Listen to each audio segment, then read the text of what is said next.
What's going on, Junkie Nation? Gorgeous George and Goes reporting for duty. We would have been here 5 minutes ago, but Cody's been prepping his hair for the interview. It is looking good though, Cody.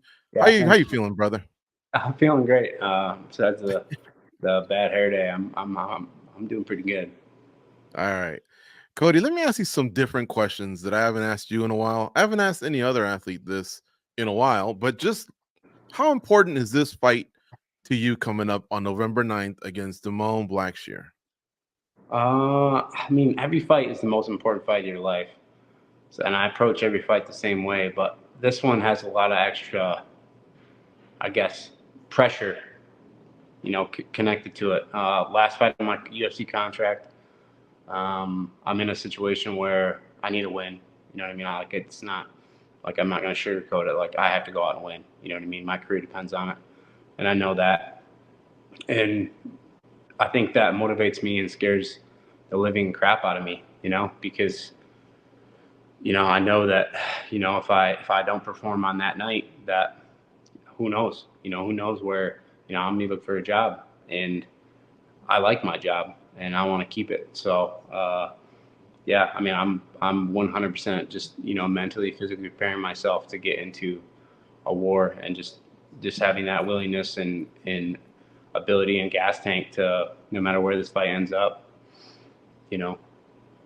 just get the job done. I don't care about my body. I don't care about my health. I'm going in there, with no plans of anything in the future. It's kind of a come back with your shield or on it kind of situation for me, and that's kind of the mentality that I'm bringing into this fight. Do you feel like you got another 5 years, 10 fights left in your body, and that's why you kind of feel like, hey, I want to continue doing my job? Yeah, no, I mean, I definitely don't feel like I have another 5 years. I definitely don't want to fight another 5 years. Okay. But I feel really good right now. I feel really good. I feel super athletic. I feel fast. I feel like my experience and my athletic ability are meeting. Like I'm peaking as an athlete right now. And yeah, I mean, I've been trying to be, brutally honest. I'm turning 35, the day of the fight. So I'm trying to be brutally honest with myself. Like say, hey, like if we, if I start to lose some athletic ability, I want to be honest with myself and be like, okay, it's time. Like this is a brutal game, Like I don't want to take this lightly. I don't want to be one of those guys that hangs out for a paycheck longer than he needs to. I have other ways to make money. Like I'm not quite as dumb as I look.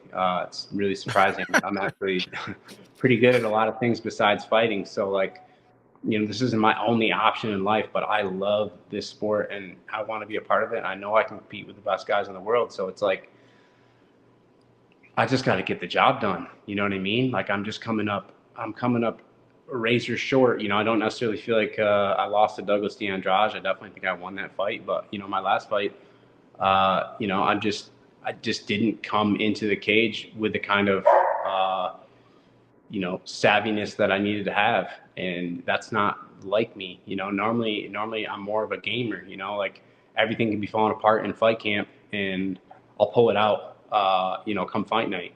And I felt like it was a complete opposite with that. I was obviously coming off a long way off because of an injury, but man, my fight camp felt great. I was confident. I felt good. I felt good. And then I got in the cage and I was flat footed and I was chucking bombs and like against a really good counter striker. I know that's not the path to victory.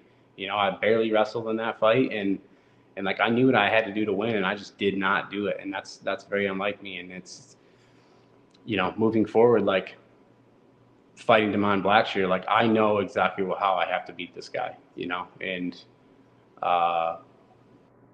like I think more on the mental side.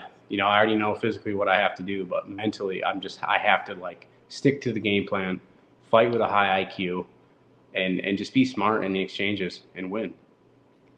A lot of times wrestlers deviate a little bit away from wrestling because they develop other tools, right? We'll start with the hands. And then you ask the wrestler about them and they say, well, the hands set up the takedowns. And that's true. But I've also seen a few fighters over the years who, yeah, they might introduce the hand, but man, they get to the wrestling right away. So I'll use a current example. What did you think of Hamza Chimaev, for example? I mean, he didn't wait too long and he was all in, but he jacked up Robert Whitaker, a great fighter, implemented his game plan. A fellow wrestler like that, do you ever see something like that and go, man, maybe that is the bread and butter? Just instead of lingering around and waiting for this perfect setup, just, maybe get in there and attack and go to a strength of mine.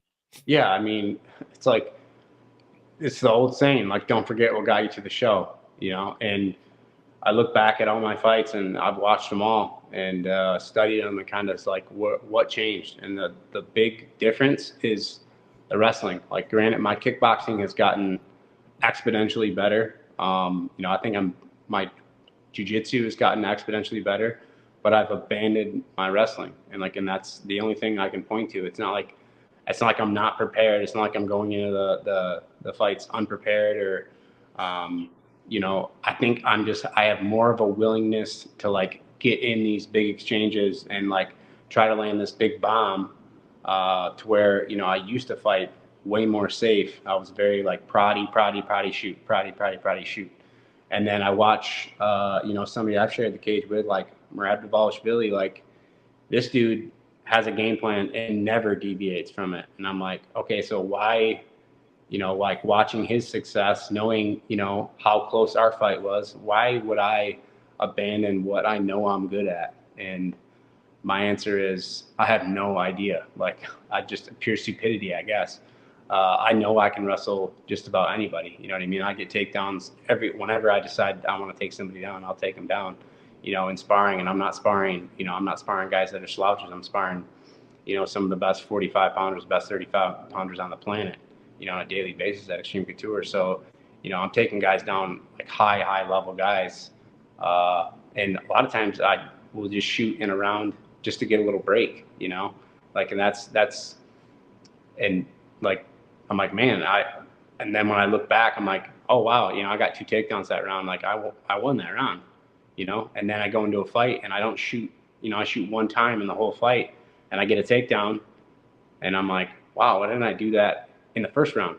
And, going to this one, like, I don't know if, I'm going to wrestle like right off the rip. I think Damon Blackshear is going to bring the wrestling to me, which is awesome for me because, like starting a wrestling exchange with me, I know I'm a better wrestler than him. And when we get into those exchanges, I'm going to win and I'm going to beat him. So, I mean, like in terms of like this fight coming up, I feel like if he wrestles me, like it's game over. Like I'm getting my hand raised easy. I kind of wanted to ask you something along the lines of something that you've been talking about, and we'll see if we're on the same page here. But obviously, your opponent is who you are facing. But is there a small percentage of you that also feels like your opponent is yourself as well? Like, some of the things that you've said that have happened in fights before, correcting that. Would you say, is there a percentage that's half him and then you half fighting yourself as well? 1,000%. I mean, I am my own worst enemy sometimes, and and then other times, I'm the best in the world, and it's all just between my ears. What decision am I going to make in that moment? And like that, I look back and like I think about every fight that I've won, lost, and like the fights I win, I'm just making the right decisions. The fights I lose, I'm making the wrong decisions. Like, it's really, really simple. I don't think there's someone on planet Earth at 135 pounds that can go into the cage and absolutely throw me around and whoop my ass. There's just not that guy.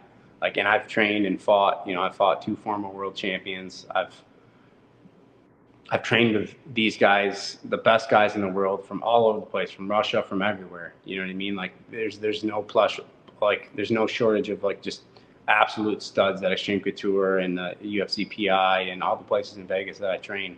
I can compete with anyone on the planet in any scenario. We go to the ground, fine. We're in a wrestling exchange, fine. We're kickboxing, that's fine too. There's not somebody that I've in recent years that has just like handed it to me. You know what I mean? Like, no one. And that's the God honest truth.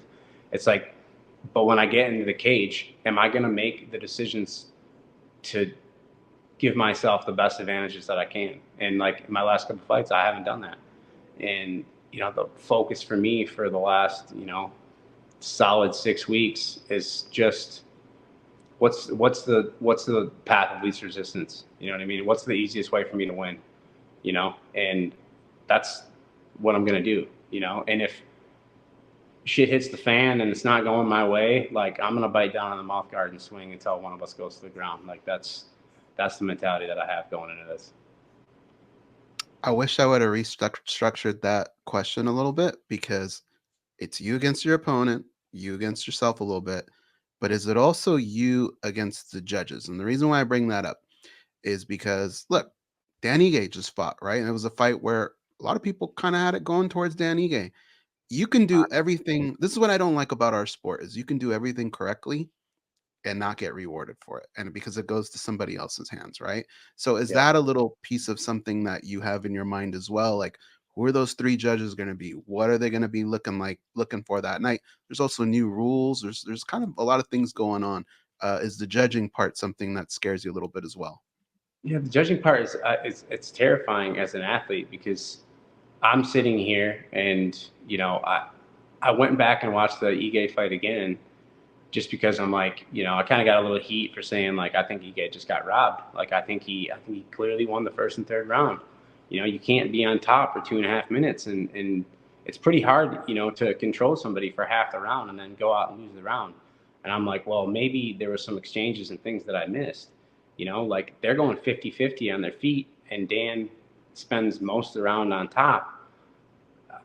As an athlete, I'm like, what else do the judges need to see for you to think that, they won? And it's like, well, the last 15 seconds, it looked like he was taking damage. I'm like, he was covering up, he was landing shots. Lamar Murphy was landing shots. That's kind of a wash. You know what I mean? Like, if we're judging the round on a whole, I'm like, I don't know what these judges want. And that's an absolute terrifying thing, because I'm like, are they watching something completely different? You know what I mean? Like judging like damage. How do we honestly judge damage? How do you really know, unless you're in my mind while I'm fighting, how do you really know what hurt me and what didn't hurt me? Like, because so often a crazy exchange happens and I might not land a single punch, and I might hit him in the arms, but then the judges are sitting back from whatever, point of view that they have, and they're like, oh, wow, yeah, that was nice. But in my head, I'm like, I didn't land anything. Or maybe a guy throws a combination on me, and I'm slipping, rolling, moving, and nothing's really hitting me, or a punch comes at me and I, move out of the way, and all they see is a punch coming at me and me slide back. I'm like, do they think that I got hit? You know what I mean? Like, the whole concept of like judging a fight based on damage. I'm like doing some Donald Trump stuff right now, like with my hands. But like, I don't understand how you can honestly sit on outside of an octagon, not be a participant in a fight, and tell me what kind of damage I'm taking in the fight. You know what I mean? Because like, let's face it, like some guys wear damage differently than others. I mean, there's guys like Cheeto Vera. That guy, you could beat that guy with a baseball bat and he doesn't have a mark on his face. You know what I mean? And there's other guys, you hit them one time and their eye blows up. So like, are you just like genetically, you have a predisposition to like, being screwed by the judges because like you cut easily or you swell easily, or you know what I mean? You have white skin and like bruises show on your skin. It's like how are we honestly sitting back and being like, yeah, we're basing this on damage, when you have no clue, because we're all professional athletes. We're all really good at hiding damage, right? You have no idea, sitting in a chair outside of an octagon, who's causing more damage. I mean, there are obviously times when it's blatantly obvious, but I mean, then there's the other 50% of the time where you really don't know if that hurts somebody, outside of, you know what I mean, when someone stumbles or loses their balance. Like, I don't know, man. It's crazy. It's crazy that the people that are sitting outside the cage are deciding our future based on the amount of damage they think we took. You know what I mean? Like, there has to be something else. I'm going to try and cheer you up a little bit, okay? You've joked around because I know you're joking that you're dumb, but you're not, and everybody knows that. And I want to point to something. When we first started interviewing you, it was almost like if you go back and watch, it's like an evolution of where you lived, different houses, things you were up to. Um, you're always one step ahead. And what I like about you is, let's just say things didn't go your way, I wouldn't be worried about you because I know you've kind of planned for the future using your career, the money you've made, investing in stuff. And I don't want to say, what you've done, but it's good stuff. And I want to know, did that come from your family? Did that come from your managers, your, fellow fighters giving good advice or what? But you've always kind of been one step ahead. And I can't wait to see, like, I know you're probably scheming something coming up next. But like, where did you get all that from? I'm gonna buy a farm in Michigan if you want to know what's next. Really? Yeah, I am. I've been looking at them for a while. But no, I mean honestly, I've watched athletes do horrible things with their money, and that was really the lesson that I needed to see. And I'm not gonna say who, but a mentor of mine, one of the best fighters I've ever seen inside of the cage, probably the best guy I've ever trained with. I watched him absolutely blow his money, and then I watched everything, like everything basically like end, way before it should have. And I was like, it doesn't matter, like what happens, like in outside the cage, like that will not be me. Like this has to mean something. Like the amount of like damage I've put my body through, the sacrifices that I've made, to be where I am, in the UFC, for as long as I've been in the UFC. Like this has to mean something. This has to be like a foundation for me to move forward in my life, because I can't do this forever. I think the big chunk of my career is past me, and I'm like, I just don't want to be that guy that makes those mistakes. And then I came to Vegas and I met some people that did it right. You know what I mean? Like set themselves up like they don't have to work ever again. You know what I mean? And I'm like, that's what I want. You know what I mean? I'll probably work till the day I die, just because that's, I'm just a blue collar kid, and I honestly, as crazy as it sounds, I enjoy like hard work. It's maybe my only hobby. But like, I just don't want to be in a position where it's like, okay, I just fought for 10 years and at the highest level in the world. And like, yeah, I have a lot of cool experiences, but I have nothing to show for it. Like that's the most terrifying, like even scarier than losing, even scarier than all these things. Like the thought of like doing all the hard work that I've done, for the past 10 years, 8 years in the UFC, and having nothing to show for it is just, it terrifies me, and like I started right off the rip, when I wasn't making a lot of money in the UFC. I'll be honest, I was like the first couple paychecks you get in the UFC, that you don't make a lot of money. I was flipping cars, because that was like a big thing that everybody did in Detroit. Like you could buy like cheap vehicles and sell them other places. So I was buying like $3,000 cars and selling them for $5,000. So I would take, a $20,000 check that I got from the UFC, and I would, I'd go buy 3 cars, and I would, drive them around. I'd drive a different car to the gym every day, and I would, basically like fix any problems that they had, little paint, little detail, and I would sell them for a couple $1,000s more. And like, I would do that, and it would just like, pay my bills, pay for training. And then, as I started making more money, I just started doing the exact same things with, bigger stuff. And, I've been pretty fortunate, and I'm pretty lucky, that I'm pretty handy. So it helps out a lot, because I don't really need to pay anybody to do anything for me. But like, yeah, I mean, I'm going to make this, $20,000. I'm going to turn it into 40, and that's always been like kind of something that I've really enjoyed doing. And, and I was just like fortunate as a young man to see like somebody do it wrong. So I'm like, that's just not going to be me. Cody, I don't want to add to the stress, but I did want to put this just to reassure. I've seen fighters in your situation in the last fight not get re-signed and they won. I've also seen fighters lose in their last fight and still get re-signed. The key seems to be, and I'm sure you probably know this, but just to reemphasize, is like you said earlier, go out on your shield. I'm not saying go out there and put your hands down and, do Let it something happen. stupid, right, for the fans. As long as in the attempt to win the fight, you're just giving your all. But I also would say, being a Vegas guy, get around those matchmakers and reassure them that just how much you love fighting for them, and the fact that you are one of the best in the world and you want to continue doing this. I think they love hearing it, and then your actions will reemphasize, all that. But well, I mean, I've been in this situation before, you know what I mean? And I think my saving grace in this situation is the fact that, like, the UFC knows very well. I mean, look at the guys I fought. It's like killer after killer after killer.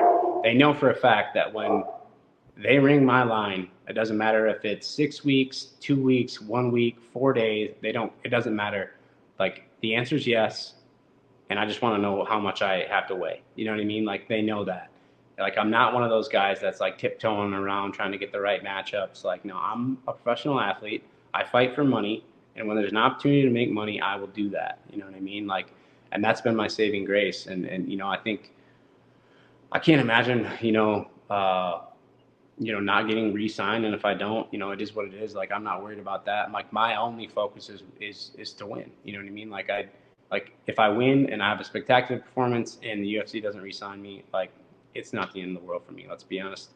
I'd be a hot commodity somewhere else. But I mean, I just think, knowing the relationship that I have with the UFC, and, the fact that I've been a yes man and a company man since day one, there's not been a fight that I said no to, like, in 8 years, you know what I mean? And that's not an easy thing to do, because, that means, like, you might be coming off a loss and they're like, hey, we got this killer, like, you go fight, you're coming off an injury, you just healed up, you got 7 weeks, go fight Song Yadong. You know what I mean? Like, oh, you're you know what I mean? You're all banged up. Like, you got to go fight Merab Dvalishvili. You know what I mean? Like, oh, it's your fourth or third UFC fight. You got to go fight the number 7 guy in the world. Like, there's not really a guy on the roster that I'm gonna, like, be like, I don't want to fight that guy. Like, I will fight anyone at 135 pounds, at 145 pounds. If they asked me to fight somebody that was small at 155, I would do that. You know what I mean? So there's not a whole lot of, like, I look at it like, why wouldn't the UFC re-sign me? You know what I mean? Knowing that, like, I'll fight at any weight class. I don't, you know what I mean? You're not going to hear any gripe from me. You know what I mean? I'm not going to complain about how much I'm making or any of that BS. You know what I mean? Like, I will fight. And that's it. Like, there's nothing else to it. But like I said, I mean, I'm not even thinking about that, man. All I'm focused on is putting this dude into a different orbit in a week. Your fight comes up, you're right, on November 9th against Damon Blackshear. It's going to be a good one here at the Apex, a home game for you. Thank you so much for your time today, for opening up. Fans always like getting the different perspectives, and you kind of opened up to us a little bit about, this whole situation here. So I'm sure a lot of people are going to be rooting for you, man. Junkie Nation loves you. Thanks for the time. Appreciate you guys.